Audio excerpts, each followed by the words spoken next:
Three pool parties. Gosh. So what did you do? Nothing. Oh, isn't that wonderful? It was, actually. I texted Chris yesterday. I don't know if he told About you. Civ. Yeah, absolutely. He was I was like, who are you texting? He's like, CJ about Civ.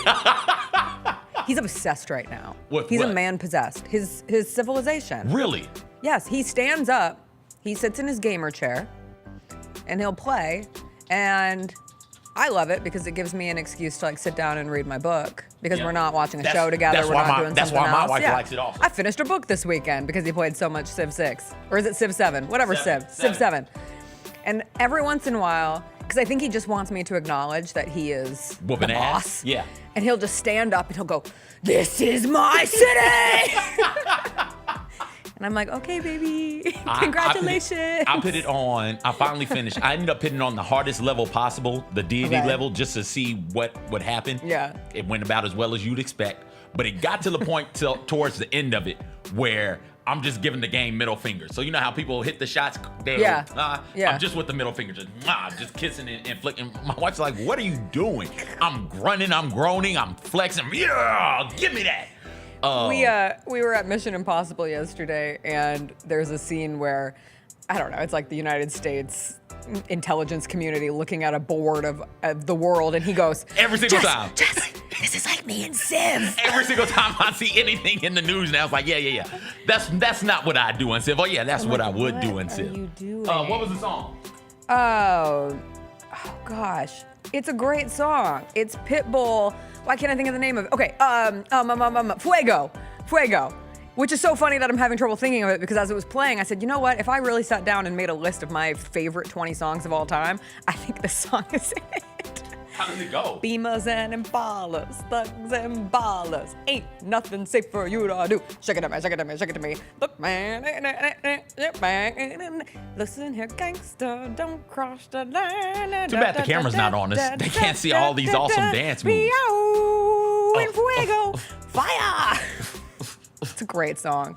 Put me in the mood. What's up, everybody? It is Tuesday, May 27th. It is going to be a good day. Jessica Benson with you from the Grind City Media Studios in Memphis, Tennessee. CJ Hurt behind the glass. Coming up on today's show, a long 3-day weekend gave us lots of NBA Conference Finals action to sort through. The Thunder are 48 minutes away from making the NBA Finals. The Knicks have life after another 20-point comeback win. We will get into all of that. Also, former Memphis All-American guard PJ Haggerty finally found his new home. We had WNBA action from the weekend. Caitlin Clark will miss the next 2 weeks with an injury, but Fever Liberty was as good as anticipated. And of course, did not come without any controversy. We'll get into all of that. TV Tuesday, I watched an episode of television that immediately went into my top 5 episodes of TV of all time. Finale of The Rehearsal, also saw the finale of The Last of Us. Complicated thoughts on that one. We'll get into what we are watching next. It is a Tuesday. You know what we say. Every weekend should be a 3-day weekend. Every weekend.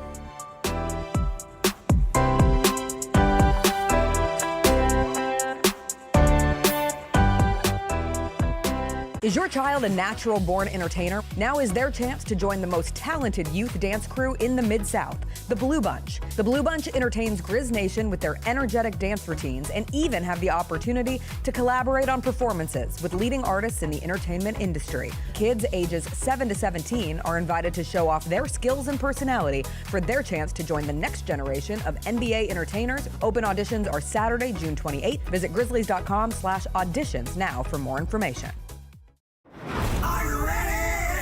Creed. By overwhelming demand, the Summer of '99 tour returns. July 27th, FedEx Forum. With very special guest, Daughtry. And Mammoth. Tickets on sale now at LiveNation.com. Don't miss Creed with Daughtry and Mammoth. The Summer of '99 tour. You've seen the Grizz line jamming on the court and rocking out on Beale Street, and this is your chance to join the best drum line in the NBA. Grizz line entertains Grizz Nation at home games and events in the Mid-South through their impressive techniques and energetic shows. If you have experience in drumming and marching and love entertaining, Grizz line is the perfect opportunity for you to combine percussion and performance. Open auditions are Saturday, August 9th at FedEx Forum. Sign up today by visiting grizzlies.com/auditions. 1, 2, 3.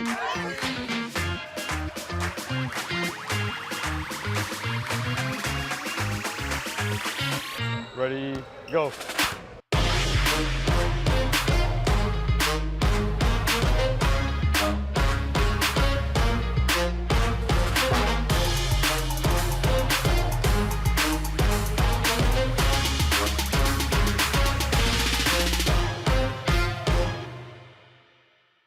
Sonic Radio. Welcome back to Sonic RNDIO. That spells radio with me, the CIO. This just in, the new Sonic $1.99 menu lets you build a crave-worthy meal for just $1.99 an item. Whether that's a creamy shake, crispy tots, or a quarter-pound double cheeseburger. This just out. Ostriches. They're mean, not very cute, and in my opinion, way too big for a bird. Don't miss the Sonic Fun 99 menu. 5 items, always $1.99. Live free, eat Sonic. Tax not included. See menu for details.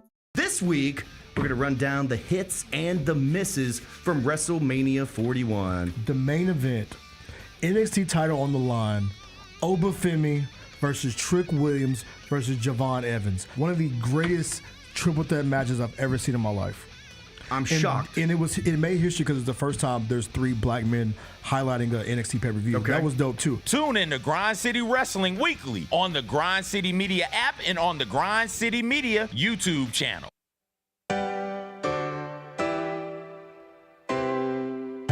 Feels great to feel the sunshine. Gotta own the day like it's all mine. Just got paid in his own time. Been working hard, I've been on the grind. I deserve this feeling, having my way. I've been on this healing. This is my day. The sun's out, ay. Let's have a little fun now. Ay. I wanna let it all out. Ay. That's what's it all about. Ay. Ay. 'Cause I deserve this feeling, having my way. I deserve this healing. This is my day. Grind City Media presents The Jessica Benson Show with CJ Hurt. Live from the Grind City Media studios on YouTube at Grind City Media and the official Grind City Media app. What's up, everybody? Good to be back after a long, rainy, stormy weekend in Memphis, a 3-day weekend. We have not been here since last Friday. CJ, what was the best thing you did over your 3-day weekend? I saw Final Destination, and we'll talk about it. I saw Final Destination. It was really, really good. I enjoyed it thoroughly. So you got a new shirt. I did. This is from my hometown team. So I was born in Fort Bragg, North Carolina. I don't know if you know that. And about 90 minutes away sits Moorhead. And they have a CPL team, and that team is called the Marlins. But you know about North Carolina history. Blackbeard's treasure is rumored to be buried off the coast there. So people go diving for the booty. The baseball team, much like the Redbirds, who changed their name. I'm waiting on my Redbirds stuff to come in. Much like the Redbirds, who changed their name for a weekend to the Barbecue Nachos, they changed theirs to the Booty Divers. The Crystal Coast Booty Divers. To represent absolutely the people diving for the booty. And I got you something as well. Don't think you're left out on the booty. You got me one? I got, you want the t-shirt? No, I want something. I got you something that you can stick on your computer. This is like the reverse Savannah Bananas. This is great. This is like the anti-Savannah Bananas. Thank you so much. I am so excited. I might put it on my water bottle, honestly, if I'm really but then, I don't know, washing it might get complicated. Wow, it's an honor. This is not how I expected us to be starting the show. Yeah. But I love a surprise on a Tuesday coming out of a 3-day weekend. Thank you so much, CJ. We should go to North Carolina to dive for the booty. And maybe we find it and then we don't have to work again. I would love to go booty diving. Let's go. I hear it's great this time of year. I hear it's excellent. I don't know. All right. I don't know what booty. Every season is booty diving season. If you believe in yourself hard enough. Believe in yourself. All right, what a game last night. Thunder beat the Timberwolves 128-126 to take a 3-1 lead back to Oklahoma City. We finally got a non-blowout in the Western Conference Finals coming off of the Wolves' 42-point win in Game 3. The question was, could they take it back to OKC, tied 2-2? And then they lose by 2 in a tremendous game that ultimately devolved into the Thunder smartly, intentionally fouling up 3. If those are the rules, that's the way you do it. But I did understand and was reminded of the frustration of watching a game as good as the game was between the Thunder and the Timberwolves last night, and I'm sitting there watching the last 30 seconds, and it's taking 800 years between the fouls, the trips to the line, the commercial breaks, and every time there was a break, that's on ESPN though. Every time there was a break and a timeout, they go to, I won't call it a full commercial, but they go to commercial. You can stay there, hang out a while, let us stay in the action, talk a little bit more. I know some people don't want to hear any more from them than they already do, but just like let us stay in the atmosphere. It took so long, and you're like, God, this was the most anticlimactic way. And as somebody who absolutely loves chaos in all moments of sports and the opportunity for chaos, the art of intentionally fouling up 3 is not my favorite part of the sport. Do I understand why it is done? Absolutely. Like, what are you going to do? That's the thing. As long as that's God forbid you play good defense. God forbid you not end up down 3 in that situation.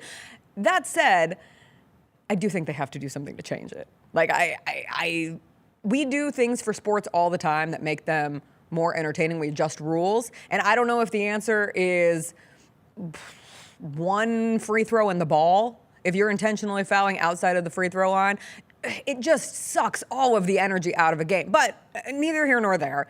It was massive for Oklahoma City. It was how they have consistently gotten it done this season, through the regular season where they won 68 games, through the first 2 rounds of the postseason. It comes down to their defense, their depth, and their MVP. And Shai Gilgeous-Alexander was excellent. Comes up 1 rebound shy of a 40-point triple-double. He has 40 points, 10 assists, 9 rebounds, one of his best playmaking games that we have seen this postseason. You give him the tiniest amount of space, and he was methodically getting to his spots last night. Yes, he took 14 free throws. Yes, the Timberwolves fans are chanting free throw merchant at him and booing him every second. But of those 14 free throws, 6 of them came in the last minute. And 6 of them came in the position where if you're the Timberwolves, you're just doing anything to try to find yourself an opportunity to come back into it, to trickle the lead from 3 to 2 to 1 and have a chance at the end. I thought Shai Gilgeous-Alexander did a really good job, because credit where credit is due. They weren't calling as much last night. The refs were letting them play, which I appreciated. And Shai Gilgeous-Alexander found his spots anyway. And that is what makes you an MVP. That is what makes you one of the best players in the league right now. I watched that and thought that the Timberwolves did a great job defending him without fouling. I'm not sure if the refs, I didn't see that and think, oh, the refs are calling this thing. I thought there were a couple tough turnarounds where he's calling for, his arms go in the air. We know the classic. I got fouled, and that's how he approaches. That's how every NBA player. I don't want to make this a singular thing. That's just the nature of the league, the nature of the sport. But I thought he did a really good job finishing through the contact when it was there. But also, yes, I thought the Timberwolves did a good job. The problem is Shai Gilgeous-Alexander was better than the defense they could throw at him. If you're not going to foul, he's going to put up points. Right? Like that's just how good he is. He's going to get those points. It's just, is he going to get them from the free throw line? Or is he get them by taking and making shots? That's how that's why he's MVP. That's why he's one of the best players in the basketball right now in the NBA. And so last night, the Timberwolves, I don't want to say dared, because there's a difference in daring somebody to shoot and forcing somebody to shoot. They were there. They contested, but it was, hey, if you're going to beat us taking threes, you're just going to have to beat us doing that. We're going to give you gaps. We're going to give you space. And then when you try and close it, we'll be there to play good defense without fouling. There were a couple of times, though, where he just walked to his spot, and he gets the switch on a big Nas Reed, immediately comes to mind. He gets that switch on a Nas Reed, and it's, all right, I got to give him space. And he just walks to the elbow and hits a pull-up jump shot. And that's just something that you're going to have to sort of live with if you're the Timberwolves, because he is so quick and he can get by you on the perimeter, and he's got really good mid-range game. You have to give him something.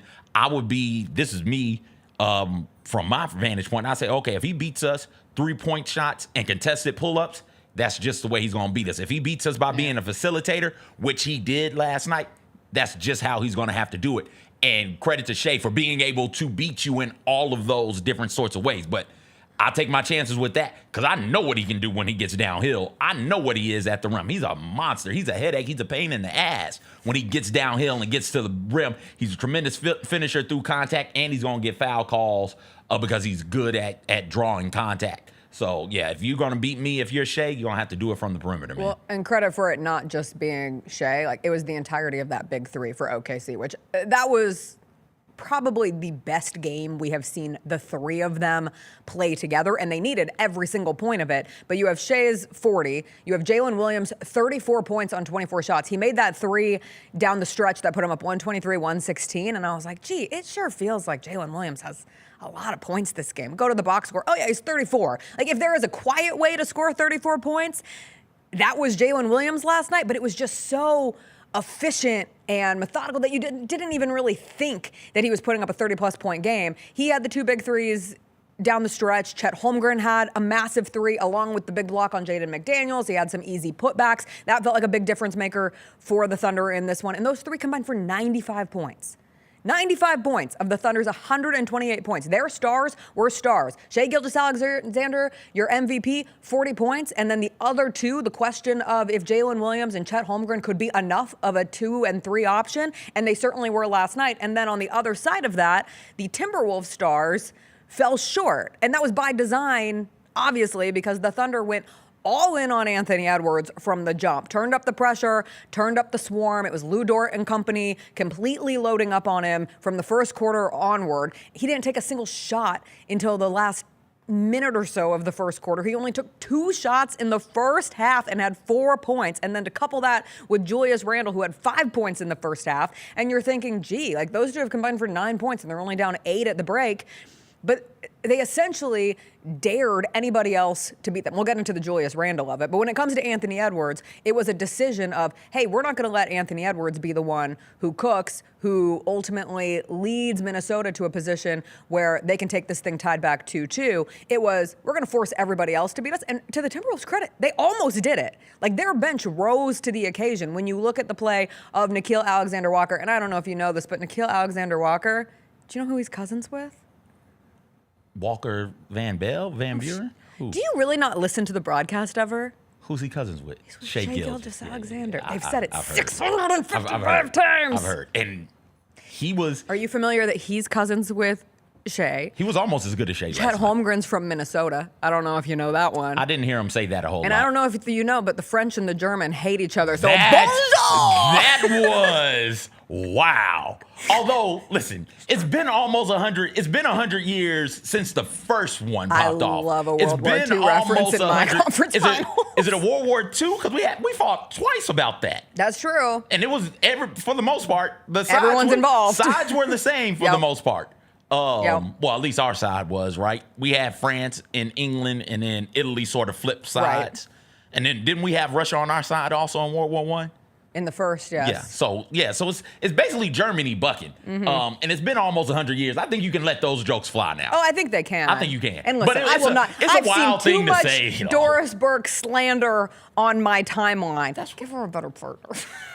I thought they were fine. Oh my God. It doesn't. He sounds like, I saw somebody say that he sounds like he's reading like Friday morning announcements over the PA system, and I haven't been able to unhear it. Anyway, it's a tough job, so I try not to come down hard on the broadcaster. It doesn't matter who that person is. Yeah, because I saw people like all in their nostalgia feels about the last crew. Like, God, this is how good we had. Back then we said, there's no an analysis here. This is all about entertainment. Wait, the last crew, Mark Jackson and Van Gundy? Yes.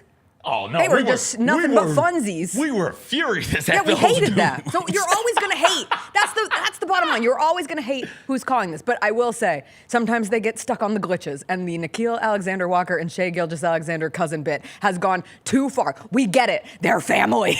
It's cool, though. They're real cousins. We get it. We understand. And it is cool. But ultimately, he was huge off the bench. Dante DiVincenzo finally had a big game after he's had a rough playoffs. Naz Reid had 11 points of his own. You even saw Jaden McDaniels early taking advantage of like 10 of his 20-plus points came in that first quarter. And so there were so many wide open threes. I saw a stat that like every Timberwolves corner three was a wide open three. Oh, wow. In last night's game. Don't quote me on it. Somebody said it and I believe it. But it did feel that way. And they made all of them. So then you're thinking, well, can they replicate that you're down 3-1, which is a bad place to be to begin with. You're down 3-1 against a historic Thunder team. And you're down 3-1 in a position where you were not able to capitalize on a game where all of your others played as well as they did. They shot 50 What were they from 3? 51% from 3? I think they were 51 from the field. 51% from the field, 43% from 3, 18 of 41 from the 3-point line. But the Timberwolves shooting 51%, made 18 threes. Before last night, teams that shot 50% or better from the floor and made 18 plus threes were 55-0 in the playoffs. And now they are 55-1. And there always has to be one that's the first, which is why we go through a stat like that. But it did feel as if the Timberwolves were not able to capitalize on a game that they played really, really well. But you can also look towards the play of Anthony Edwards and Julius Randle. And I get defensively, there was not a lot that Anthony Edwards could do. And some of the looks that he had, I thought, as a facilitator, were promising. But like, if you're the star, you cannot have 16 points on 13 shots in a must-win game for all intents and purposes. Okay. I mean, you said it. I know. I know. I'm just fueling your fire. I don't want to just flaming listen, because your takes. People don't like when I say Anthony Edwards feels more hype than good right now. So I'll let you say the things that you say. You laid it out there beautifully. You got not one, but 2 big games from role players at home. You got it. You're there. It's a 5-point game late. You're there. And y'all are going back and forth. Yeah. Late. Take over the game. You know, that's what superstars do. They take over the game late in a contest like that. Shea took over on his end. Yep. If Shea wasn't scoring, Shea was assisting. Shea was getting people buckets, open opportunities. That's just the nature of the game when you're somebody as talented as he is, right? The defense shifts over. All right, I'm making the next pass. Trust my teammate. Knock down the shot. Great. Cool. That's one way of doing it. Absolutely. Anthony Edwards on your end, got to take that over. Karl Anthony Towns took it over. Karl Anthony Towns walked in with 1, 2, 3, 4 points in the fourth quarter. We'll get to him. 4 points in the fourth quarter and said, you know what? Throw it on my back. Let's go get it. And went out there and got it done. You could see Anthony Edwards wanted that 3 that he took in transition that ended up being the second chance opportunity. Yeah. I think McDaniels made the 3 ultimately. Like, you could just sense he wanted it. He wanted that to be his time. He wants it. And it fell short. Of course he wants it. But there is still room to grow. And I'm not going to sit here and be an Anthony Edwards hater. Game 3, I will. I know you will. Of course you will. You want to know who I want to be a hater on? Who? Julius Randle. No, that's not. No. Oh, my God. No. And here's why. Please tell me why. Here's why. Because we're not talking about Julius Randle like he's going to be the face of the league. We're not talking about Julius Randle. I'm talking about a Timberwolves team that needed a win and got Absolutely. But nada. Julius Randle is the what best player on that team? He's supposed to be your number 2. Okay, so your number 1 didn't play well. Sure. All right. But your number 1 was indicative. Yes, Anthony Edwards has to be better if he wants to be in that rarefied air of greatest players in the game that we talk about. Face of the league stuff, period. But Anthony Edwards last night was also indicative of what has made the Thunder one of the best defenses that we have ever seen, and what they were able to do both with Lou Dort, with Alex Caruso, with everybody, in forcing anybody but Anthony Edwards to win that game for Minnesota. So when your number 1 gets taken out of most of the action, what do you need? Your number 2 to step up. And Julius Randle did not. Julius Randle had like 3 turnovers in the first 6 minutes of that game. He got taken out of the game, Here you go, too. Dort. Here you go, Hartenstein. Yeah, Here you go, Caruso. They made an effort to take both of those dudes out of the game, and both of those dudes got taken out of it. I will say that the way we talk about Randle is not the same way we talk about Anthony Edwards, right? Like, of course not. And so it's a bigger deal when it happens to Anthony Edwards. But with your number 2, when we're talking about a game where Jalen Williams, if that's your number 2, or Chet Holmgren, you can interchange them at this point, I feel like. Just side note. Yes. Chet Holmgren played how many games this season? 30, 35? Yeah. Yeah. Okay. And the Thunder still found a way to be good without him. Oh, yes. Okay. Yes. Just, I don't know which NBA franchise might want to hear that. I don't know who might want to hear 32 games to be. Did you say 32? I said 30 to 35. Okay. I don't know whose NBA franchise has a core group that is very difficult to get them all on the court for long stretches of time in the NBA season. I will say that it was also difficult for the Thunder, and the Thunder still found a way with their supporting cast to win games without Chet, who is, at worst, 3rd best player on that team. At worst, 3rd best. Yeah. Most likely 2nd. But either way it goes. Back on Julius Randle, Anthony Edwards. Go ahead. You cannot have your number 2 go 28 points in game 1, 6 points in game 2, 24 points in game 3, 5 points in game 4. Yeah, no, that's not. That's just not good enough. That's not. And you cannot have a game where your bench scores 64 points at home and you don't win. And you don't win because your number 1 option and your number 2 option fell short. Production-wise, they were bad. Yes. Like they cost you that game. Our chat question of the day, what was the best thing that you saw over the weekend? With 50% of the vote so far, it's Cats Game 3, fourth quarter, and we're going to get into the Knicks' 20-point comeback win over the Pacers. Game 4 is tonight in Indiana. Go ahead, hit that like button while you're at it. We'll be back after a quick break.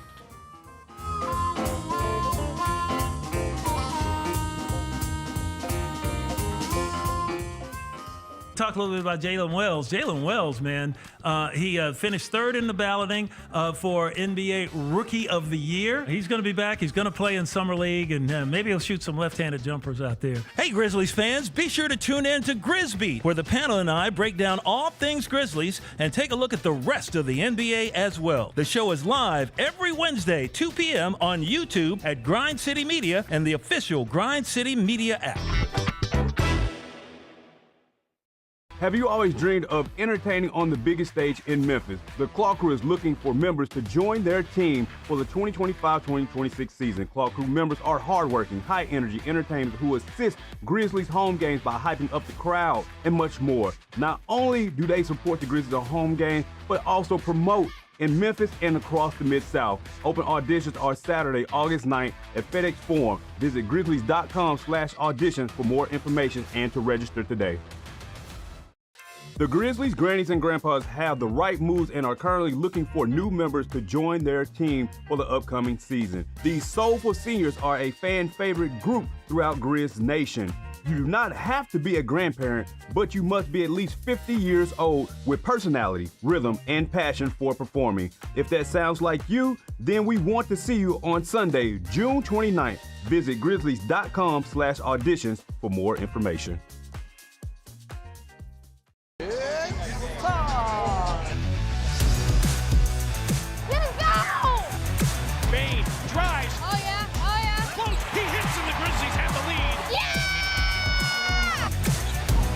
With a knockaway. Good defense.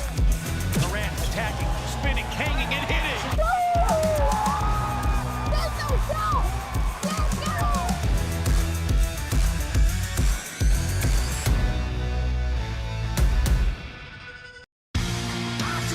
Shinedown. Dance Kid Dance Tour. Live in Memphis. FedEx Forum, Saturday, August 30th. With special guests, Bush and Morgan Wade. Get tickets now at livenation.com. Shinedown, live in concert. For more, visit shinedown.com. I got some Cam Ward news for you, by the way. Let me hear it. You talk about being able to sell some jerseys. 7 minutes ago at his introductory press conference in Nashville, Warren Moon walks in. I give you permission to wear number 1. Oh, wow. He hands him the number 1 jersey. Oh, that's amazing. I'm going to give you permission to wear number 1. So he's going to have the number 1 Cam Ward jersey. That's amazing. We're rocking the Cam Ward number 1 Titans jersey. That's amazing. The Chris Vernon Show, live on weekdays at noon on YouTube at Grind City Media and the official Grind City Media app. How about Mr. Irrelevant coming from the Memphis Tigers? Yeah, how about that? New England Patriots Second time. Memphis defensive back Kobe Minor with the 257th overall pick. If you're the player getting drafted at that spot, it's almost better to go undrafted and pick a place as an undrafted free agent to sign with where you have a better chance. But you get a lot of stuff. You get a parade. I think you go to Disneyland, I believe. Mr. Irrelevant goes to Disney? I think so. The Odds Couple, live at 2 p.m. on YouTube at Grind City Media and the official Grind City Media app.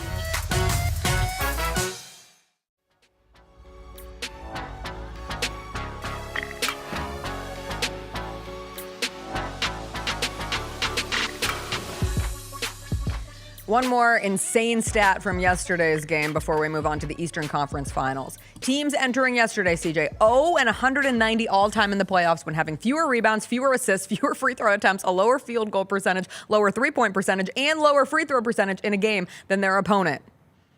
And the Thunder became the one who have done it of the last 190. And they were in Listen, from just a feel standpoint, if we weren't keeping score up until the last minute and a half or last 30 seconds when we started fouling, it felt like the Thunder were in control of that game also. So all of that stuff you're saying is true, and still the Thunder were in complete control of the game. Here was how I felt about it from the first quarter on, where Shai Gilgeous-Alexander was cooking them early. Like, they could not stop. I think he had 13 in the first quarter.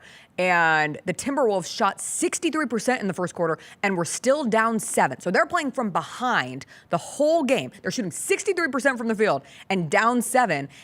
And then it was an uphill climb the rest of the time, and they're playing even. And so, yes, it constantly felt like the Thunder were in control of the game, despite the Timberwolves' numbers. If you saw no score at the top and were just looking at the stats, you'd be like, certainly the Timberwolves are up between 5 and 10 points in this game, if not more. Thank you for bringing up that first quarter. I knew it was one more thing I wanted to get back on the box about. Because it's like every game, I feel like I have to hop on a soapbox and beg and plead with dudes playing basketball at the highest possible level to value the mother effing ball. They have, especially against the mother effing Thunder. They did a good job of not letting. I think they outscored them fast break wise. The Timberwolves outscored the Thunder, and I'm pretty sure. That's a good thing, right? Like the Thunder usually make you pay for turning the ball over. I think Thunder had like 8 or 9 fast break points, so I guess that's good. But if you value the ball, what did they end up with? 20-some turnovers? 20? 23 turnovers. 23. Check this out. 15 turnovers is a lot of turnovers. That's 8 fewer. If you have 8 fewer turnovers, you were shooting the ball at 50%. You make 4 of those shots. That's 8 more points and you win that game. That is math. That's why not just don't turn the ball over because you don't want to give the opponent the opportunity, but you're shooting the ball at 60% in the first quarter. And you're down because you just gave them scoring opportunities by not taking care of the basketball. Come on, man. To the Eastern Conference Finals, where the Knicks have life after coming back down 20 points yet again, this time in Indiana to beat the Pacers on Saturday night. We got to stop. That's one thing I really want us to stop doing. 106 to 100. Okay, they were down 20 in the second quarter. So? They weren't down 20. They have 20. 3 20-point comebacks of the postseason. No team has ever had that before. I'm not impressed by dudes coming back down 20 I'm in the first half. becoming less impressed with 20-point comebacks. Like 20-point comebacks losing their luster. If there is a loser of this postseason, it's 20-point it is leads. 20-point comebacks or 20-point leads. But I think a 20-point comeback used to sound like something kind of special. Like even in a game of runs, even in the modern NBA where a lead can go like that, 20 points still felt like something to be achieved over and over and over again would be a difficult thing for a team to do, but not for this New York Knicks playing against a team not like the Indiana Pacers who love to do it in like the last fourth quarter, not 20 per se, but that is impressive. Of similar nature. A more impressive comeback style by the Pacers than the Knicks in this one. However, I will say, given how it felt, because you had the Game 2 Pascal Siakam game since we last sat here talking about all of this action going into the weekend, and it was just a regular schmegular game, except for the fact that Pascal Siakam was awesome in it.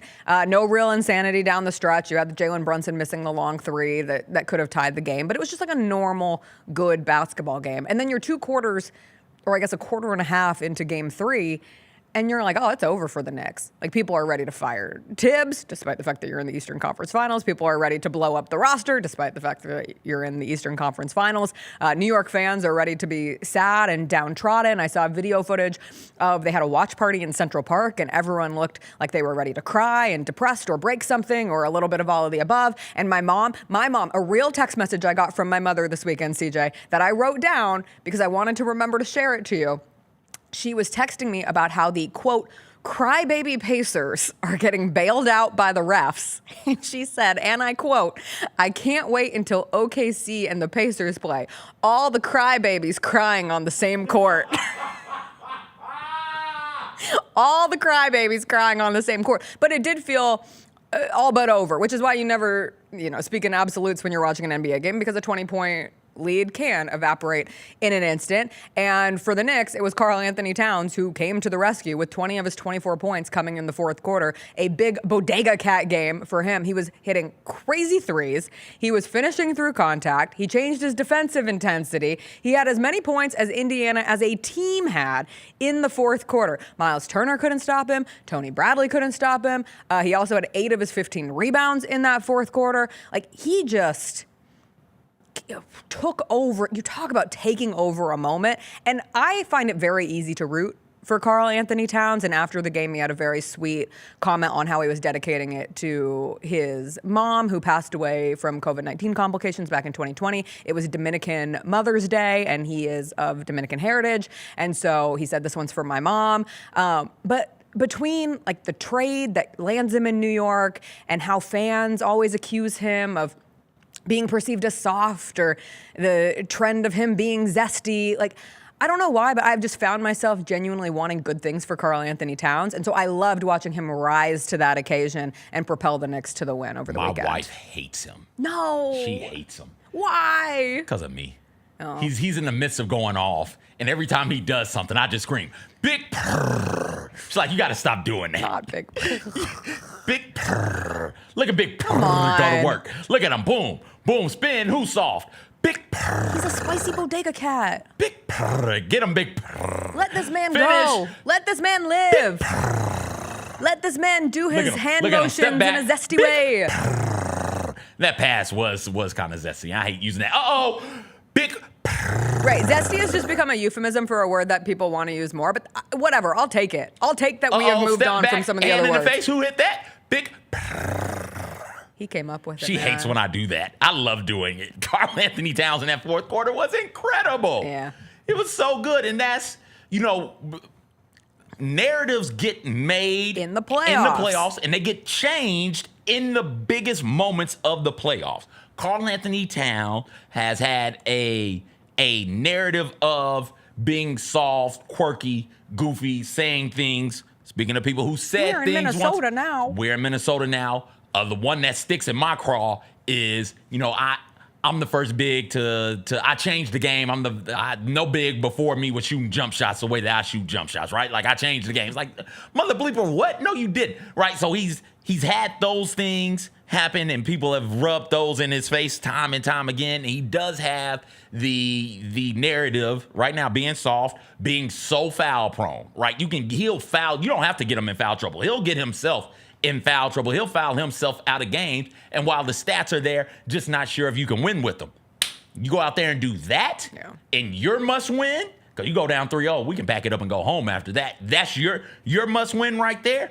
You go out there after having 4 points in the first 3 quarters, say, F it, I'm on one, and go out there and do that.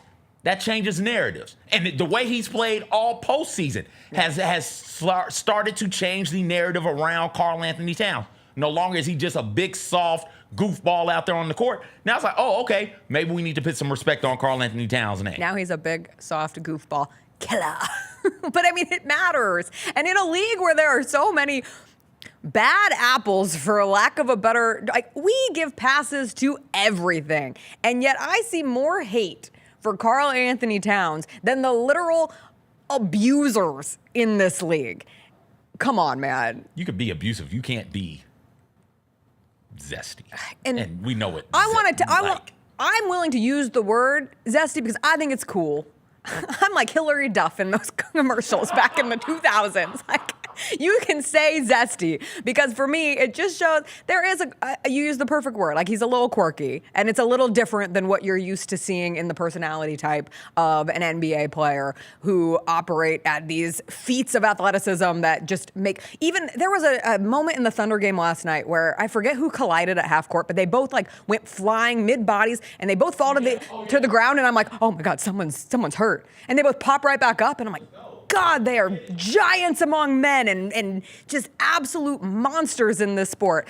So anyway, Karl Anthony Towns was the most excellent. Yes. What Towns doubled down on and said was in 2021 or 2023, I think it was 21, he said, I'm the greatest big man shooter of all time. Well, in the other words of Karl Anthony Towns, oh my God.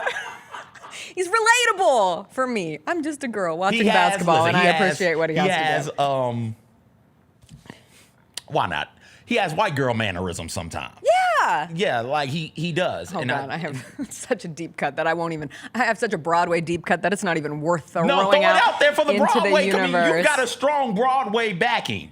What's the Broadway deep cut? Is it from Hairspray? No, Okay. it is not from Hairspray. And now that I'm thinking, it's a song about like wanting to be a white girl. Yes. Oh, turn up. I'll play it for you during a break sometime, but it's very funny. Anyway, all that to say, the Knicks come back, and like you said, Karl Anthony Towns will find himself in foul trouble, and he was in foul trouble in that game. And Jalen Brunson was in foul trouble in that game and had 4 in the first half. And another reason why their comeback felt like something that was going to be insurmountable. And you saw it really start in the final minutes of the second quarter, where it goes from a 20-point Pacers lead to 13 by halftime. Bridges hit that 3. That makes it a 13-point game at the break. So it's 58-45 Pacers. But you start to see, like, Tibbs used 9 players and really used 9 players. And I was... that's incredible. My flabbers were gasted. Did you remember... that the Tom Thibodeau... Not Chalamet. What's the... Shamet. Did you remember Shamet played for the Knicks? No, I didn't remember DeLon Wright, who I have 3 Top Shot cards for. My DeLon Wright Top Shot card has never been hotter in this month. I don't even know if you can still access those things, but my one time opening a Top Shot pack, it was DeLon Wright, DeLon Wright, DeLon Wright. And now you watched him be effective. You watched Landry Shamet be effective. And Deuce McBride, who I'm real curious what they end up doing with him, because he's such an upgrade on defense. Obviously, Jalen Brunson is fantastic and what he gives to you offensively, but there have been many people who have pointed out that statistically, when Jalen Brunson and Karl Anthony Towns are on the court at the same time, the defensive efficiency numbers for the Knicks takes an absolute nosedive. And when Deuce McBride is on the court, they have been so much better because it gives them a real stopper. And the Pacers struggled with that. That second unit of Mitchell Robinson, who moving him into the starting lineup didn't move mountains for the Knicks. But then by the time you're getting to him playing along with Josh Hart, DeLon Wright, Shamet, and Deuce McBride, like, Indiana was out of sorts. Now, a part of that is because it's something they hadn't seen, and I would anticipate Rick Carlisle, who is a capital C coach, will have his adjustments for it. But from Tibbs' angle, it's a bit of a Hail Mary, down 20, Cat and Jalen Brunson both in foul trouble. But it worked, and you hold Indiana to 100 points, which is their lowest scoring output of this postseason. It is interesting if you look at the 3 games that Indiana has lost this postseason. It's every time they've been held to 114 points or lower, and they've all been game 3s. And then they have won the previous 2 series in 5 games. So we'll see what their situation is tonight. Obviously, the injury of Nesmith is going to loom over this game. He is, I think, officially a game-time decision. Hurt his ankle in the third quarter, went back to the locker room, came back and played. But if you're having a hobbled version of that, he's been huge in the defense on Jalen Brunson. Very, very much so. And listen, if I've got a team, middle school, high school, college, hell, even if I got some teams in the NBA or a team in the NBA, I'm showing Nesmith getting over ball screens. Nesmith, Dort, I think Caruso, McDaniels does a good job also of just getting over ball screens, because that's what's so good. He refuses to be screened when he's guarding Brunson, and that's what makes Brunson frustrated and what gets the Knicks offense out of sorts a bit. I will also add to your Pacers being held under 100. They don't, for whatever reason, and that reason is Halliburton, right? They don't shoot the ball as well in the postseason at home as they do on the road. Halliburton is averaging about 7 points fewer at home than he is on the road, and that's a big piece of it. The Pacers bigs did a much better job competing on the glass against Mitchell Robinson. And Mitchell Robinson is a force there with the plus minus with him and Cat on the court is like plus like 13 or something ridiculous like that on average. With just Cat on the court, the Knicks are negative in that regard. There's something going on with playing both of them that frees Karl Anthony Towns up. And I think it might just be as simple as when the homie Big drives, you can't help off of Mitch because Mitch is going to go up there and get the rebound on the miss. And so there's something to be said with that. That felt like a kitchen sink game. That felt like the Knicks were like, F it, we got to throw everything we can at this to try not to go down 3-0. They did. They won. Now that the Pacers have seen Shamet, I always want to call him Chalamet because, hell, I forgot Laundry Shamet was in the lead, and the only mixed thing I know with in it is Chalamet. Shout out Timothy Chalamet, who is just like us. Timothy Chalamet making the trip on the road. He has dedicated his entire spring to following the Knicks as long as they will allow him to have basketball games to follow them too. I could not believe seeing Timothy Chalamet pop up on the sideline. I mean, I guess I could because he is, as somebody on the internet put it, our new Jack Nicholson, becoming Jack Nicholson before our very eyes. He's going to play him in the next biopic. Why do we need a Jack Nicholson biopic? I don't know. Don't we give it to everybody? We give a lot. Is he not? He just did Bob Dylan. I don't want to pigeonhole Timothy Chalamet into. Also, this man doesn't want to work right now. He wants to watch the Knicks make it to the NBA Finals. You're right. True. He's so passionate. Does Jack Nicholson? Is he not getting a biopic? Does he not? Why does he on have earth would Jack does he have the Nicholson get a accolades that biopic? warrant him to get a biopic? I mean, we're just giving those out. Has he experienced? I'm sure he was in the military. I'm sure he was in experienced the some National hardship. Guard. I mean, what? Yeah. I think Jack gets a biopic. I don't think he does. I think Jack gets a biopic. Maybe if there's a Roman Polanski biopic. Okay. He did some bad stuff. Okay. But I believe Polanski was, and I don't believe, I'm reading the Wikipedia page. Polanski was arrested at Jack Nicholson's home for the sexual assault of the 13-year-old who ended up being the outgoing case against Roman Polanski, which is why I believe Roman Polanski can't come back to the United States of America. That's me summarizing and assuming by just seeing that. That triggered something in my brain, and I feel like Roman Polanski could Gets have. a biopic. No, it wouldn't be a biopic because it's not like, I guess technically it's about a real living person, so that makes it a biopic. But his story is interesting and gross and terrible. It feels like the kind of story that gets made into a movie. And then maybe Jack Nicholson has a part in that movie, and then Timothy Chalamet plays that because he part. has the sunglasses. He's does. doing the sunglasses inside. He's doing at least 3 buttons down. He At looks least like Jack. 3 buttons like are down. Young Jack, look at that. Like that he looks like he's finna kick in the door and scream, "Here's Johnny." I swear, that man had more energy than the rest of that Pacers crowd. I thought the Pacers crowd was quiet. I don't know if they gave all. It was a crazy weekend in Indiana between the Fever Liberty game Saturday, the Indy 500 on. Was that Sunday? God, my days are all messed up. Yes, Indy 500 on Sunday. And then you get to the Pacers-Knicks game that night. And the Indy 500 winner was there at the game. What is it, Alex Palo? I watched the Indy 500. What else was I going to do? It was raining all weekend. We had family in town who was interested in the Indy 500, and they left with like 15 laps to go. And I just wanted to watch hacks. We were behind on hacks. I was so excited. You should have watched it with the family.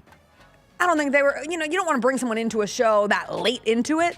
And so they leave, and I'm like, Chris, can we watch hacks? He goes, you know what, Jess, I'm kind of into this Indy 500. I go, oh my God. So we watched the end of the Indy 500, but I did think it represented the universal language of sports, which is you do not have to know anything about a sport in order to get caught up in the emotions of somebody achieving their dreams. And that guy winning the Indy 500, I saw the guy who finished in second ended up getting dinged for, there was like a post-technical report against his car. So he ended up finishing in the 30s. He didn't even finish in second after all, and he was devastated. I loved watching the different family members, like, I don't know, girlfriends, wives, I don't know these people enough, but seeing the differences in how they celebrated. But there was a lot of joy. And so by the time we got to the Pacers-Knicks game, I was like, do these fans have anything? Are they going to stand up? Are they going to get up? Like, what is happening? Legs are shot. I guess. Legs on with both of these series, they're gone. Timberwolves fans were in their seats too. The players on the court, I guess the fans also are a little tired right now. I guess cheering back to only having 1 day's rest when going, in the playoffs is affecting you. Have we always done this? I don't think. I swear we haven't.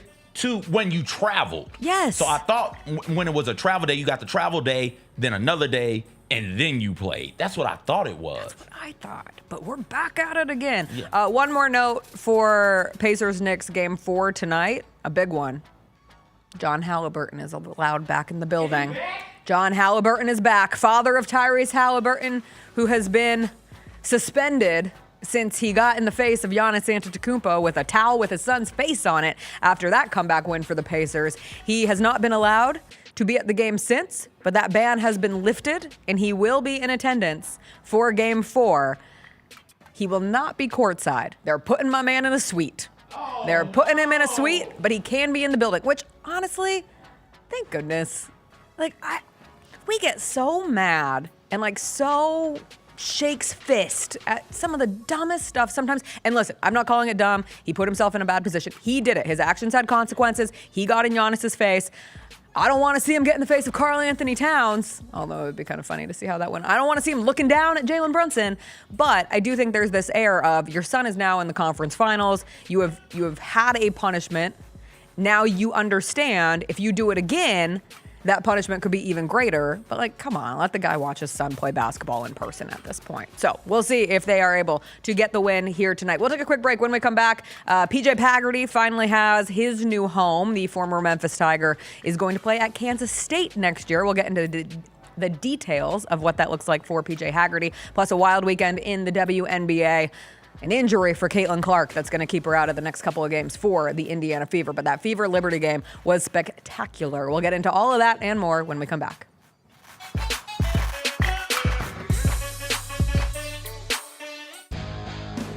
Grizzlies fans know it's the team that gives you the edge. Big River Steel does too. And much like the Grizzlies have recruited legendary talent, we want you to be part of our team. Are you ready to be part of something legendary? Then visit www.bigriversteel.com. That's www.bigriversteel.com.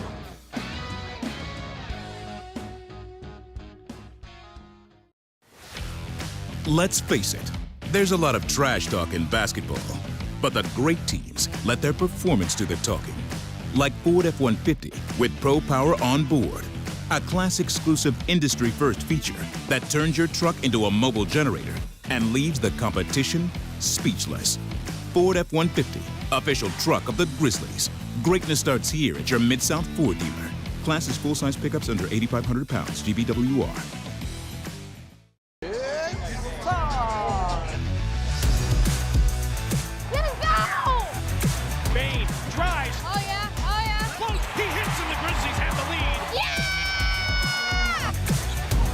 With a knockaway. Good defense. Durant attacking, spinning, hanging, and hitting. Let's go.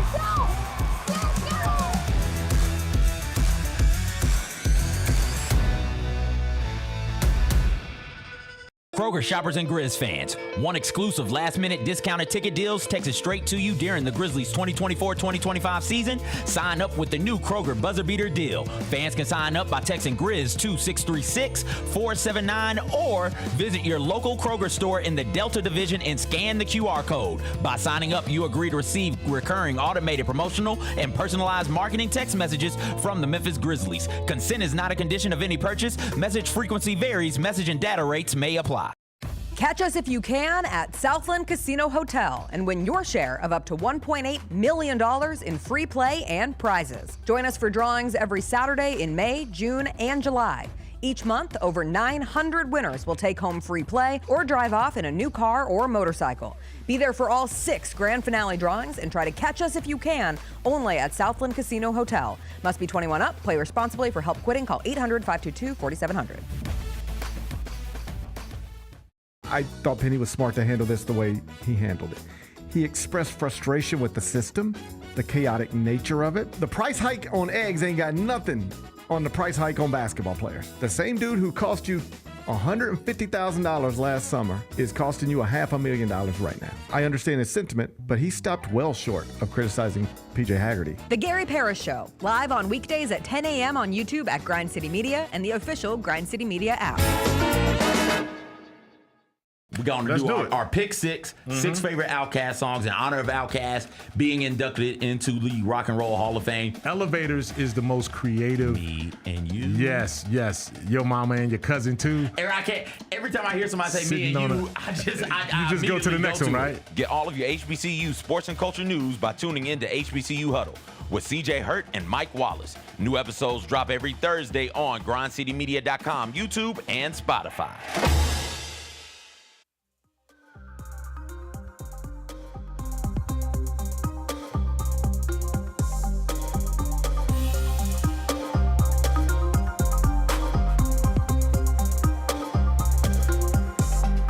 Welcome back. Some Memphis news from the weekend. Former Memphis Wait. Tiger, and yes. You said it was Gary. It was Gary. So he's here. Does he want to come in? Gary, if you can hear us, come in and let's talk PJ Haggerty. talk PJ It's Haggerty, Tuesday, Gary. it's not Come on. Monday. We didn't want to burden you on a Tuesday, but if you're here and you can come in, this is your open invitation. Come in. Let's talk Haggerty. It's fine. Okay.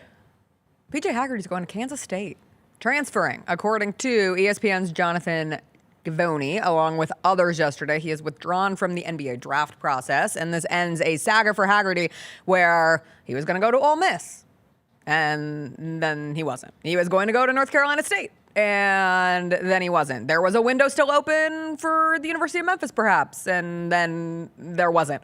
When PJ Haggerty left Memphis, he was asking for $4 million, or his father, he did not have a traditional agent representation, so his people, including his dad, thought that his market value was $4 million. And according to reports, he will end up making a lot less than that, somewhere in the $2.5 million range. And he goes to Kansas State, a team that missed the NCAA tournament the last 2 seasons. They were in it in 2023. They went to the Elite Eight. So there is some recent success, but it's a Kansas State team that by all means isn't a surefire thought in next year's NCAA tournament and a surefire thought of being one of the best teams in the Big 12 next season. And so he ultimately makes significantly less than what his team thought that he was going to get. What did he end up getting? See, that's the thing. I'm not going to say significantly less. Thank you for catching me on that. 2.5.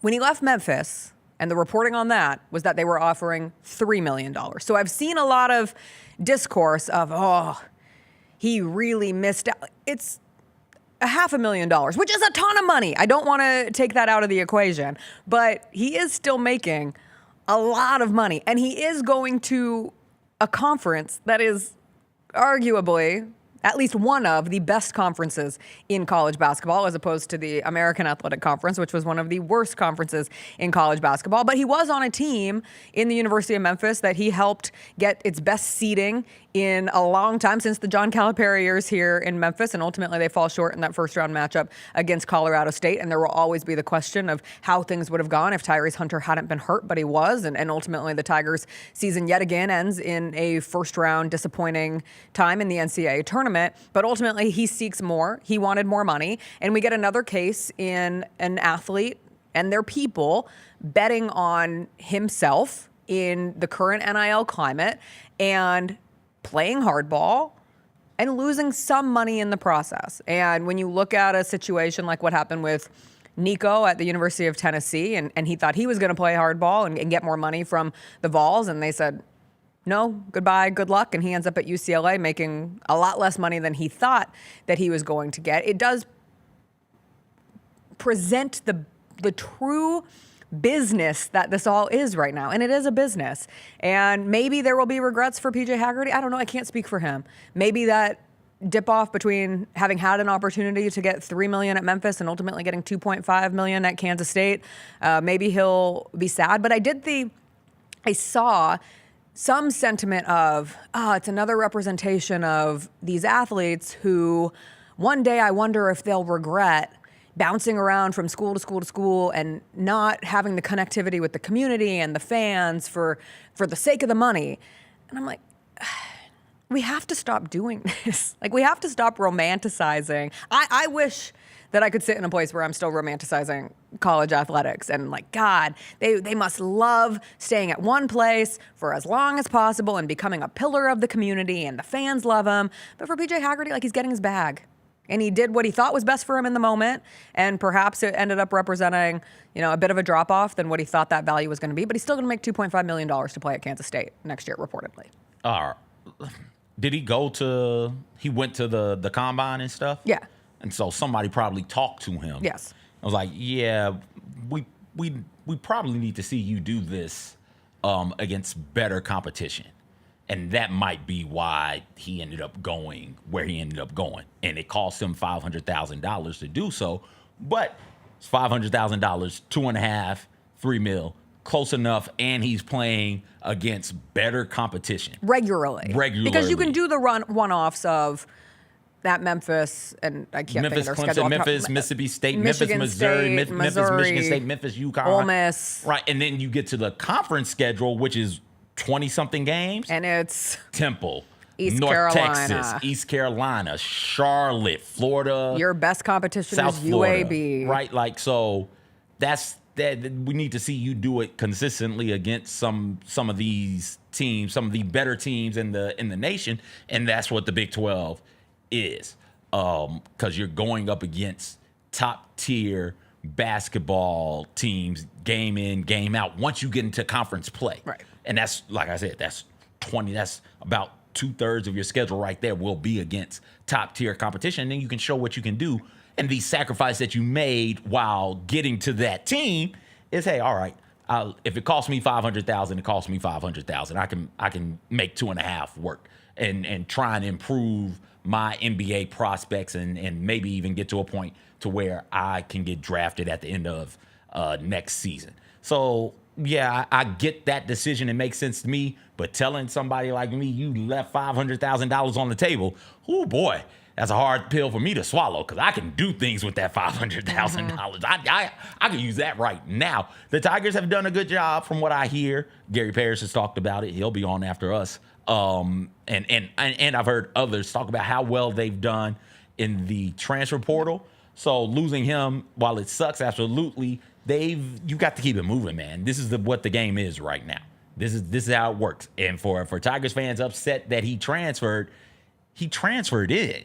Don't be upset about it when it affects you in a way you don't like.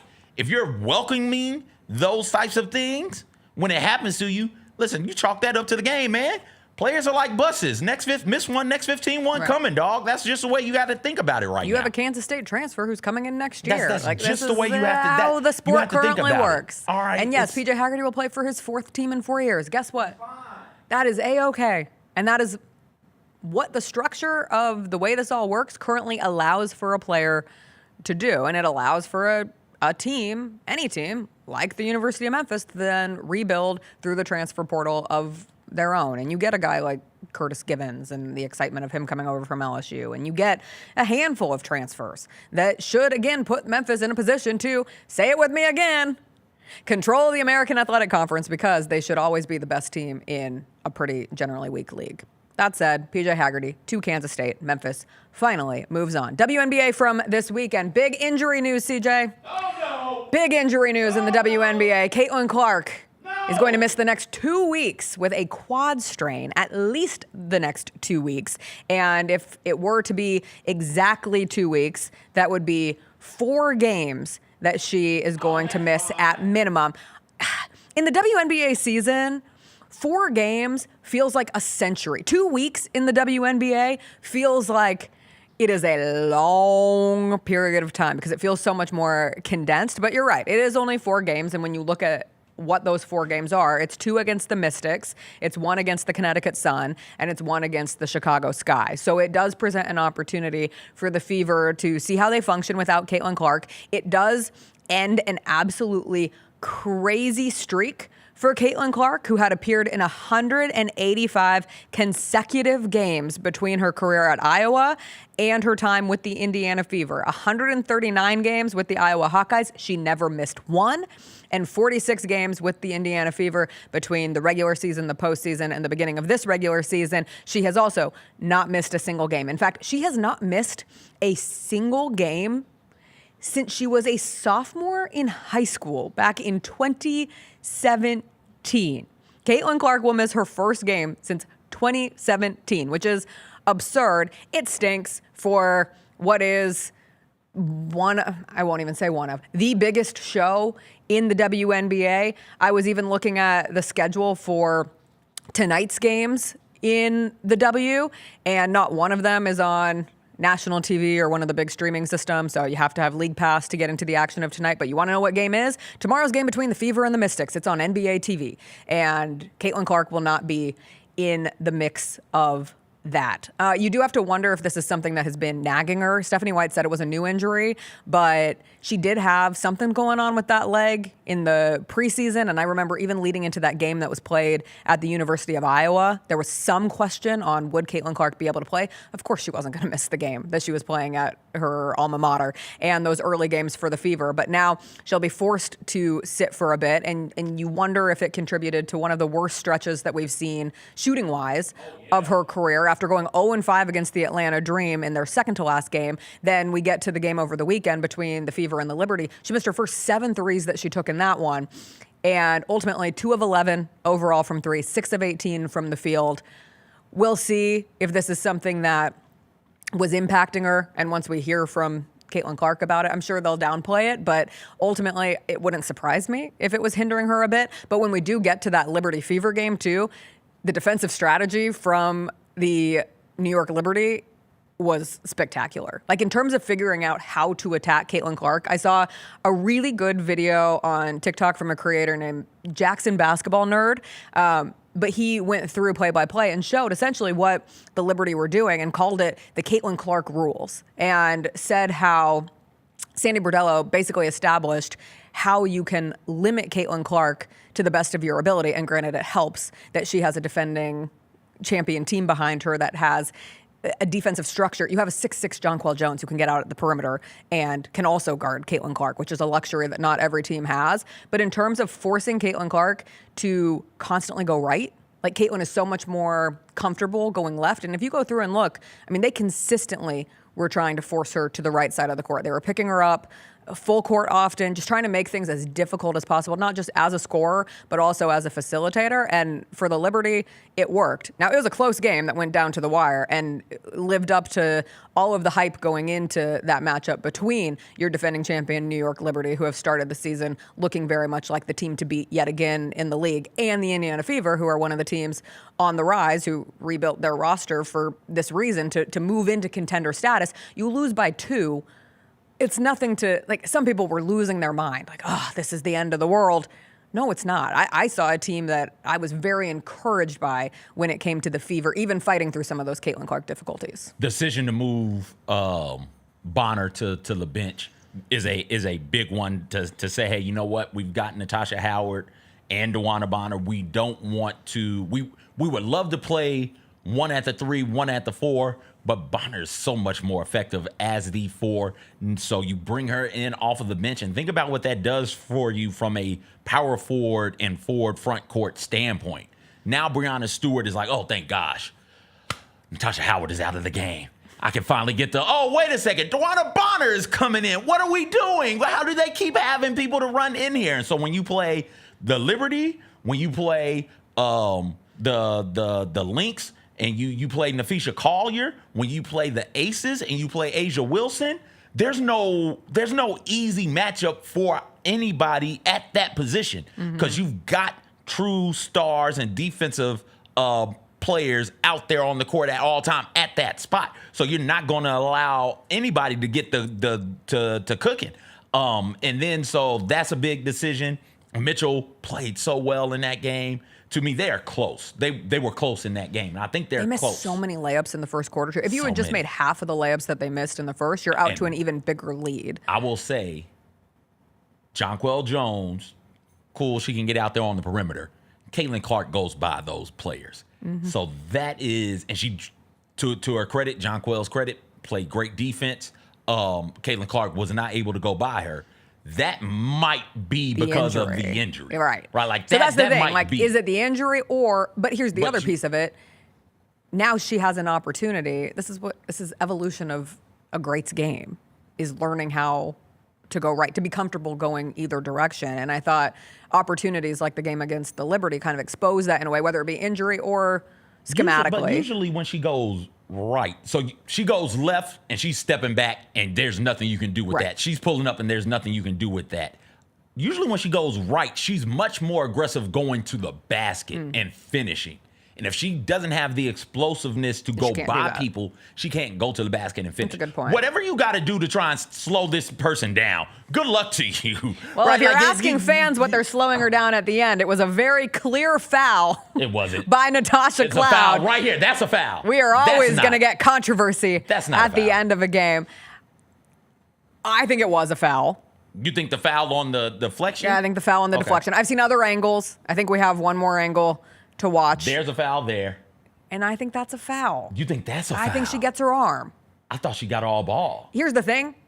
Most refs aren't going to blow the whistle in that situation. And I understand. The frustration that I think comes the most with officiating is the inconsistencies of officiating. But listen, this is not unique to the WNBA, although I do think it's a little overexposed, and it is a problem that the league has right now, especially when it comes to the perception of the inconsistencies of officiating, because you did have a situation where a play before that one, Lexi Hull gets called for a very soft foul that if the Fever had the opportunity to review, which the broadcast did not adequately point out, the Fever could not review the foul on Lexi Hull, because Stephanie White could not use, all she had was a reset timeout. She didn't have a full timeout. And you have to have a full timeout in order to challenge the call in that situation, in order to initiate a challenge. So it's not that Stephanie White didn't want to challenge that call, as a lot of fans ended up being led to believe by the broadcast, and then were kind of upset that Stephanie White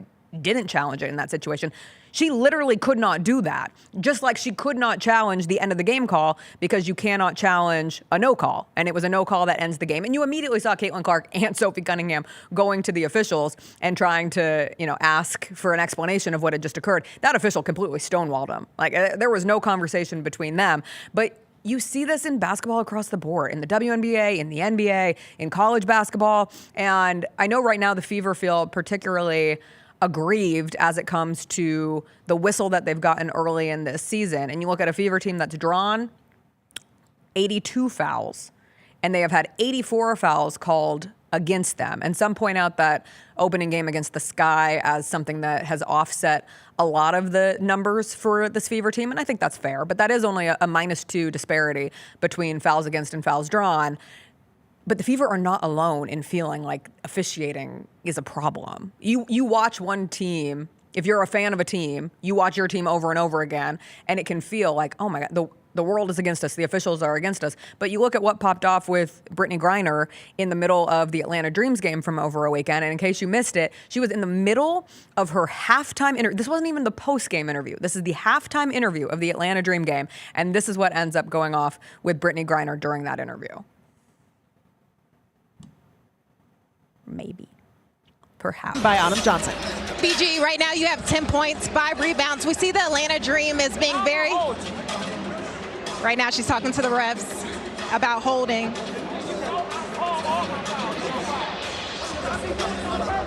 We're going to send it back to you guys. At the end of that, we had to cut it off. She says, be effing better. But she doesn't say effing. She says the full word. So like in the middle of this interview, she says, be effing better. And then she proceeds to apologize to the interviewer. But she was so frustrated in the middle of it. And I just think it puts this continued spotlight of, this isn't just a Fever problem. This is a WNBA problem. And as more and more eyeballs are watching this league, it becomes growingly an issue that the officiating feels like you never have a true grasp on what it's going to be. And officiating is not a magical, what's the word I'm looking for?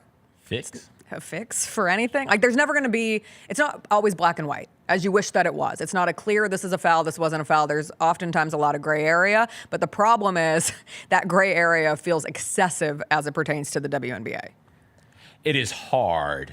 And where most of the time frustration comes in at both in WNBA and NBA and men's and women's college basketball is when there's a large discrepancy in size, when it is the bigger player on the smaller player.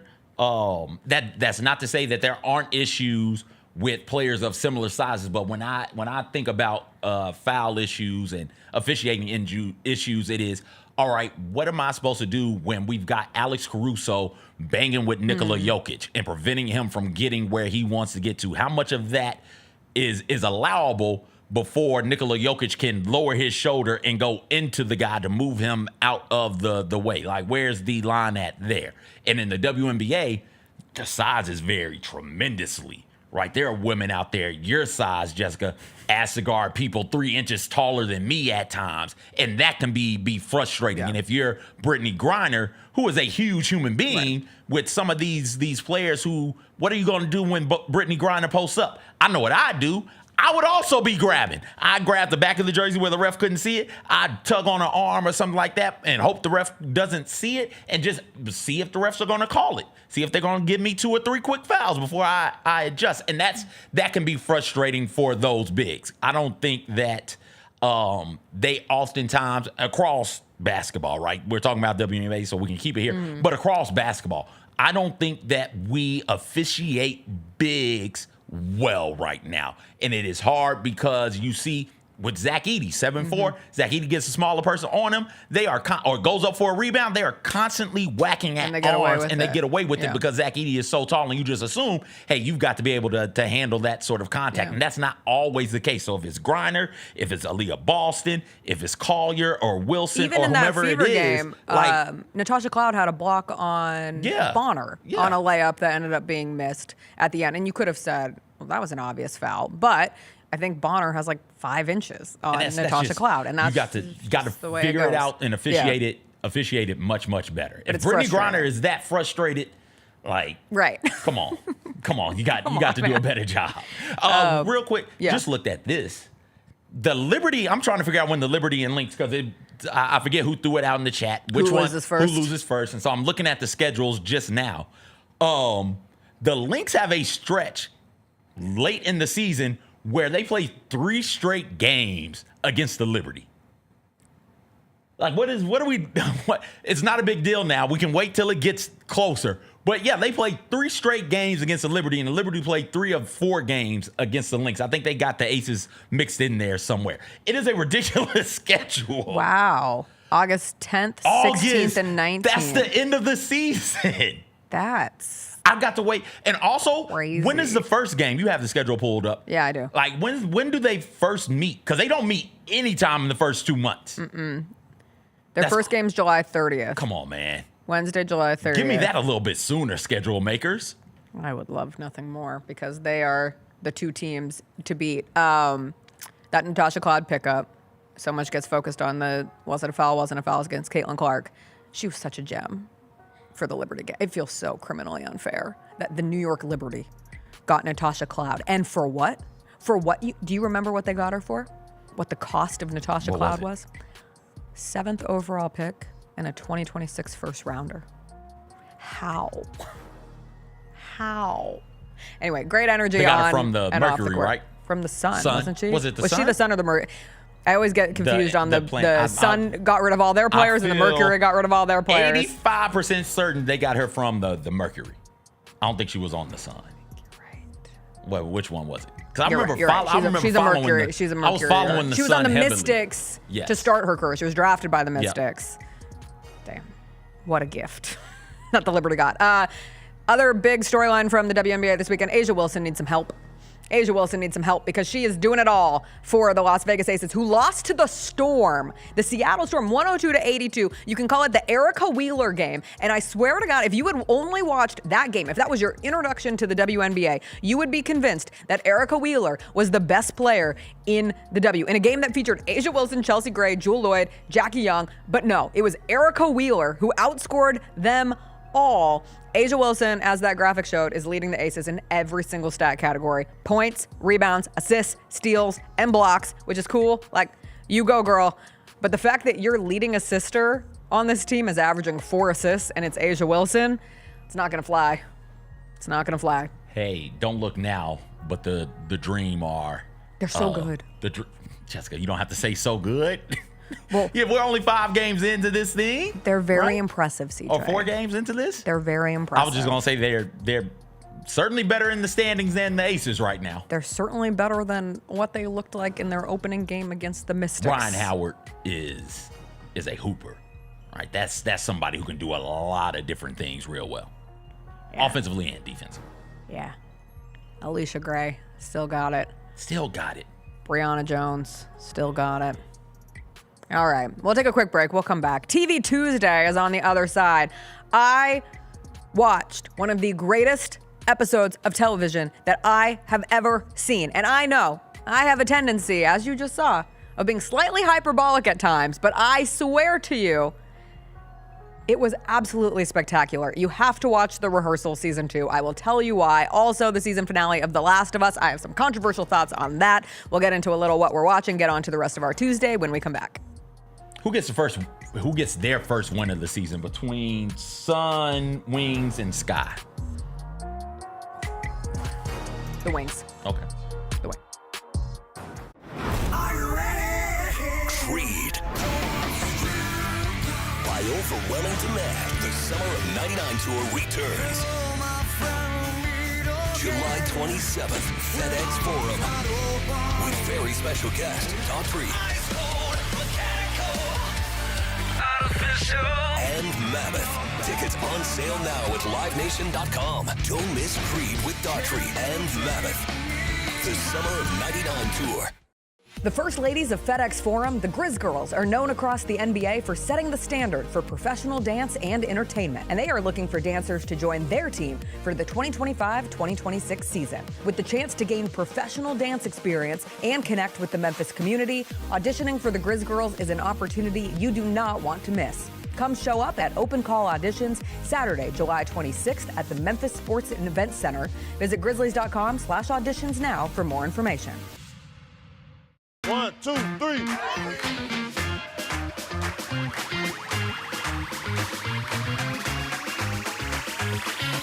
Ready, go.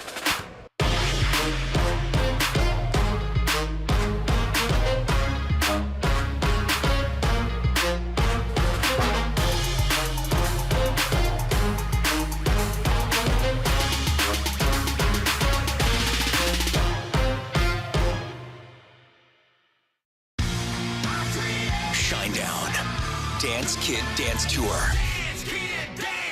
Live in Memphis. FedEx Forum, Saturday, August 30th. With special guests, Bush and Morgan Wade. Get tickets now at livenation.com. Shinedown, live in concert. For more, visit shinedown.com. The other thing that came out this week that we were talking about innovation and Nike and all that, they dropped these $900 hyper boots that 900. I mean, they're a recovery shoe apparently that you wear after sports, whatever. Who's buying it? Because all the athletes that we see, they're gonna get seated this. So who's gonna actually pay $900 for this? The Sneak Fest Show, live Tuesdays at 2 p.m. on Grind City Media on X, YouTube, and the official Grind City Media mobile app. Grizz Nation gets set for tip-off 1 hour before every Grizzlies home game with the warm-up show. Get the latest news, notes, and analysis live from courtside at FedEx Forum. Who's going to be the tougher team that rebounds and prevents second-chance opportunities? Join me, Lang Whitaker, along with Michael Wallace, Jessica Benson, and other personalities from Grind City Media, Memphis, and around the NBA. 1 hour before every home game, live at Grind City Media on X, YouTube, and the official Grind City Media mobile app.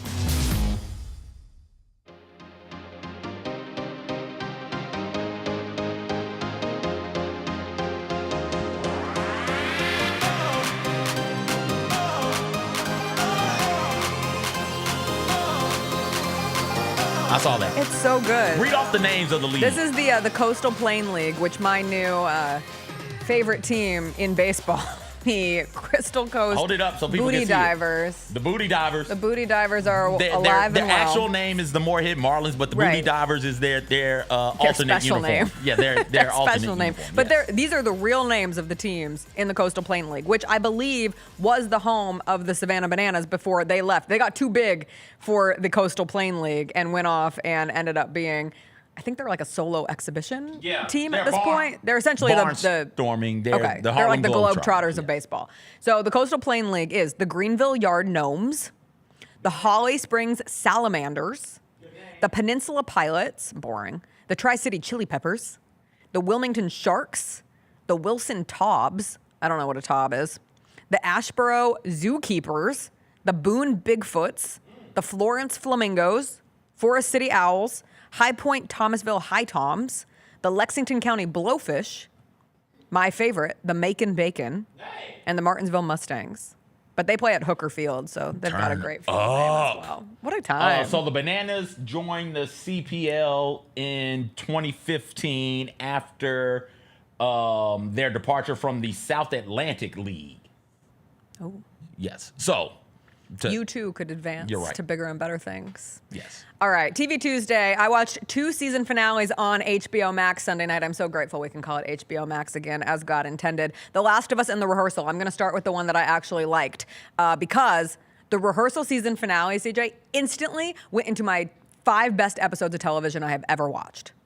Immediately. Like, I think of Ozymandias for Breaking Bad. I think of The Suitcase for Mad Men. You could pick your favorite of The Sopranos. You could pick your favorite of The Wire, Succession, whatever it may be. My personal random item on my top 5 is always The Desperate Housewives pilot. Don't knock it until you go back and watch it. It is a perfect pilot forever. The season finale of season 2 of The Rehearsal is unlike anything I have ever watched on television, and I would assume is unlike anything I will ever watch again on television. The finale is so nerve-wracking. I was holding my breath. I was biting my nails. And you have a show that is somehow equal parts documentary, reality show, scripted cringe comedy, scripted dramedy. It's a little sports. It might be a little wrestling. You never know what's real.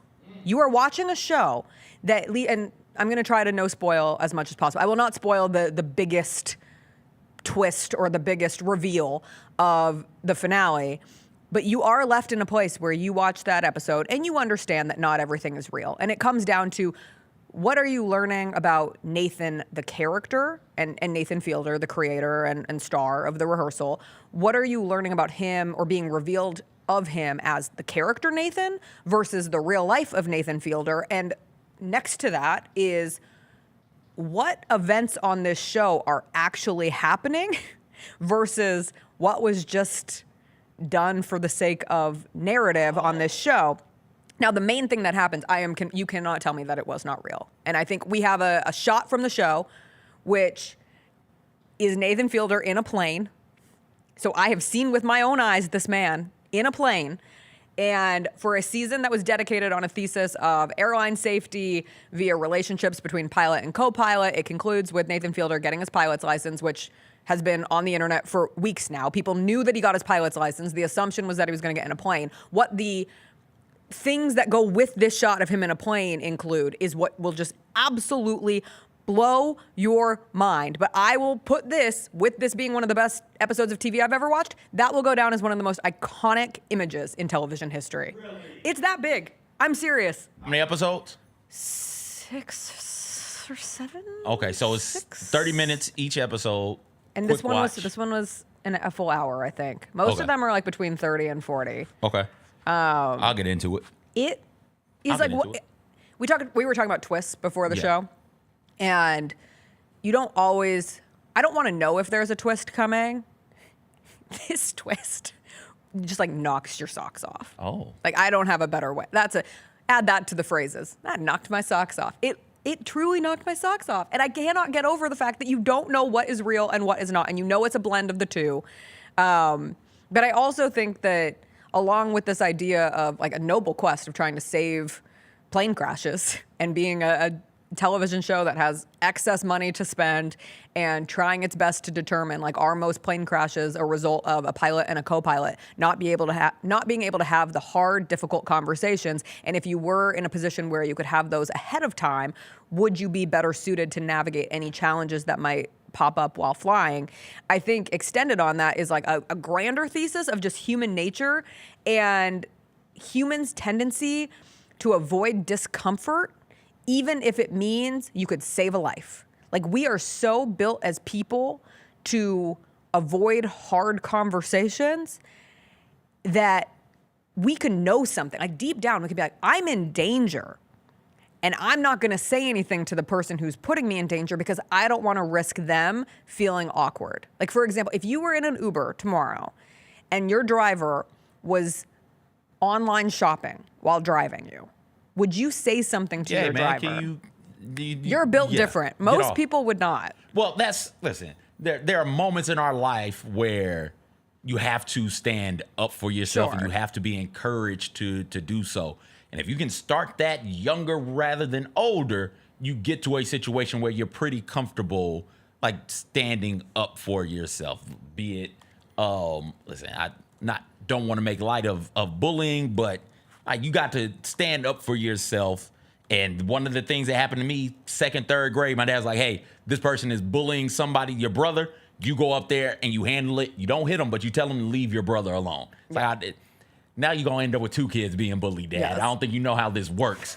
But, you go in there and you deal with that. We've been conditioned to not want to go see the principal. And I lived in the principal's office. We've talked about this off air. Like, that's where I was from the time I was in 2nd grade till I graduated high school. That whoever was in charge, I was in that office. For messing up, accidentally throwing kids through windows a time or two, but mostly for, I won't say standing up for myself, but being what I am. And you have to, and to make it in this society that we have created and we were born in, you have to be what society wants you to be. And society wants you to be polite, and society frowns when you make people feel bad about themselves. Yes. And so that then lends itself to you allowing things to happen that should not be happening, right? Yes. And I try and create a space where people who I know can come up to me and say, hey, CJ, you can't be doing that, all right? I try and allow for that space to exist, but every now and then I close that space and, you got to tell me why, because I think that I can. You'd be a great character on the Rehearsal. And then we just have to have the conversation. We have to go back and forth about it. Yes, because you are very good at it. That is a strength. And I think makes you a bit of an anomaly.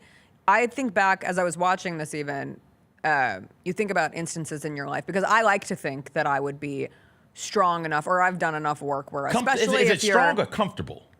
Comfortable enough, I think is a better word, actually. Because you're a strong person. Sure. It's not a matter of weakness. You're just not it's comfortable doing it. Yes. And I'm based on I'm a people pleaser, which I fight against heavily. However, even being...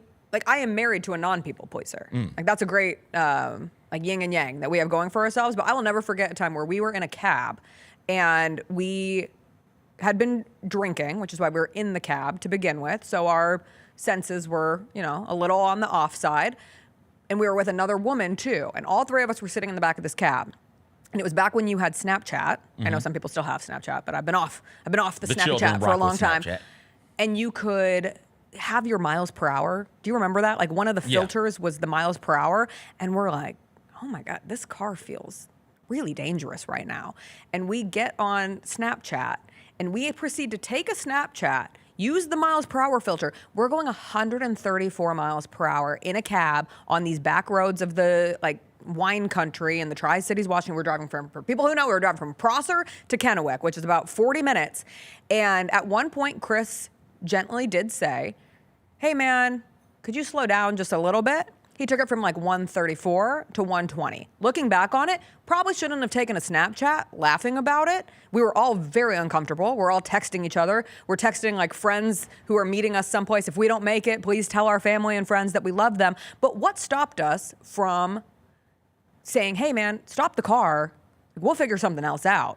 One, comfort, because how are we going to get another cab in the middle of nowhere? That was going to make our day a lot more difficult. And so I do think comfort is the key word, because one, it's the matter of not making the other person uncomfortable, but also you don't want to make your situation more difficult either, because that's what that was going to be. Our whole day, we had places to be, we had people to see, and if we'd gotten out of the car in that moment, it was going to add an hour minimum to us figuring out the next steps. But we should have. You wouldn't have had to get out the car. And this is the uncomfortable part that, and when we were doing the show with Triplet, we would have off-air meetings and conversations, and we would say things, or somebody would say things like, hey, I want to do this, but I don't think that we can, and because I don't think that we can, we shouldn't do it. And my thing always is, walk me through what's going to happen. Walk me through the worst thing that happens.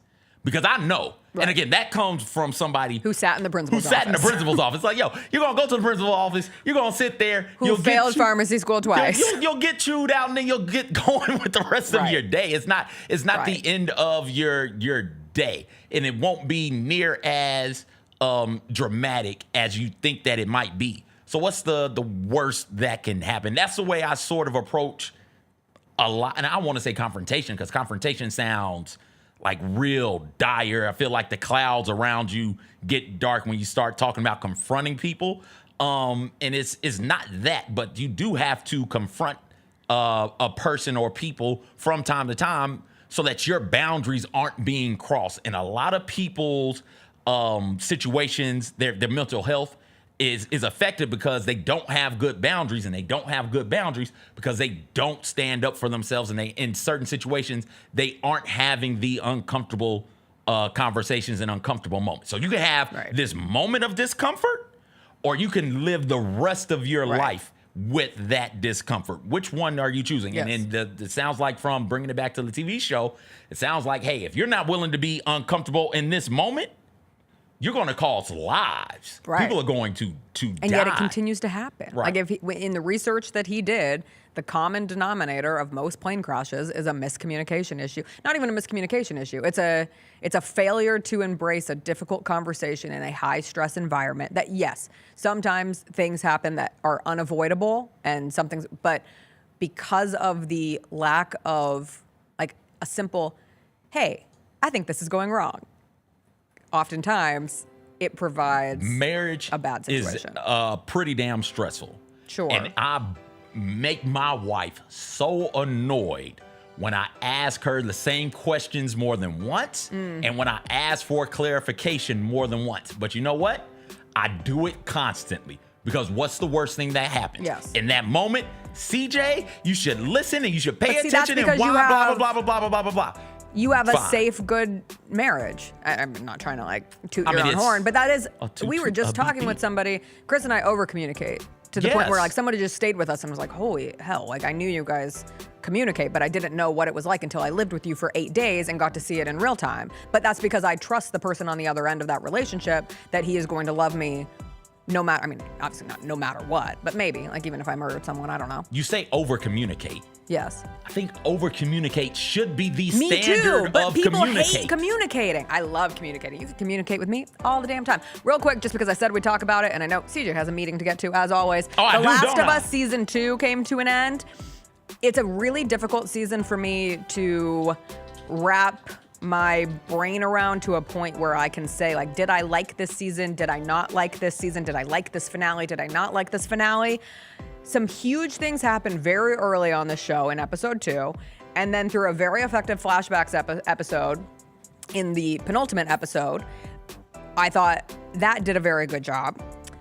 But I thought the way that this season ultimately ends up being told is really frustrating for people who didn't play the game. And I'm also watching it with somebody who played the game, and so he's a little bit frustrated with the deviation of how they decided to approach not treating season 2 as the entirety of the second game. And the creators have said it's going to take 4 seasons to tell this story, and that's on the money-making machine that is television and prestige TV, and I understand stretching it out. But for somebody who did not play the game, watching that finale, I did not feel as if it was threaded together in a way where I fully understood the motives and the character development of multiple people. That said, I thought there was a great lesson to be learned in revenge. And when you get revenge, it doesn't always feel very good. It often doesn't feel good. And the main character's difficulty in grappling with that, I thought was really effective. All that said, like, I'm playing the game now. And now I'm dedicated to playing the game, because I'm not waiting until season 3 to get a little bit more clarity on this entire secondary character that I feel was too important to the movement of the plot to not have her be an equally focused on character in season 2. I want to love this show. I think the bones of it are so good. I just got a little disappointed with how it came to a conclusion on Sunday. But I'll still be back. Like, I respect it enough. When you do adaptations, you do have to tweak things here or there. You got to know what to tweak and how to tweak it to keep it good.